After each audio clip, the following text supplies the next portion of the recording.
Ne në vendin ton, çdo njëri e lut Zotin, o Zot thot, mos më sprovo me smundje. Se në spitalet tona ndodh që mjeku nuk i ka pajisjet, nuk i janë ofruar pajisjet me i shërby pacientit.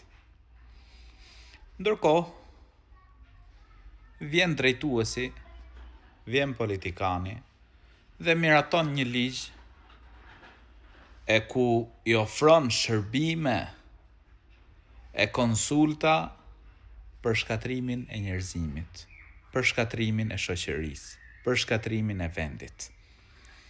Njerëz të tillë duhet t'i thrasin mendjes. Duhet t'i thrasin mendjes e të reflektojnë. Se ka një ditë gjykimi. Nëse ky popull nuk reagon, dije që ka një Zot. Dije që ti kur e hudhat firmën, kur e miraton diçka kundër Zotit gjithësisë, se Zoti ka kriju mashkull e femër, kundër njerëzimit, kundër shoqërisë, kundër vendit, Zoti na rujt po në botën tjetër, është çështje e vështirë, është hesap i madh. Po para se të shkosh në botën tjetër, dije që ke edhe në këtë dynja.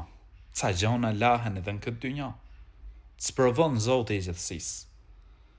Pastaj vjen edhe bota tjetër, që atje është dënim i kopshëm, Allahu na rujt. Prandaj është e udhës që njeriu të reflektojnë, njeriu të ndryshojnë. Nëse je në një post drejtues, ke një përgjegjësi të madhe mbi supe. Mos i kundër njerëzimit, kundër shoqërisë, kundër vendit, se do t'japësh llogari para të madhit Zot.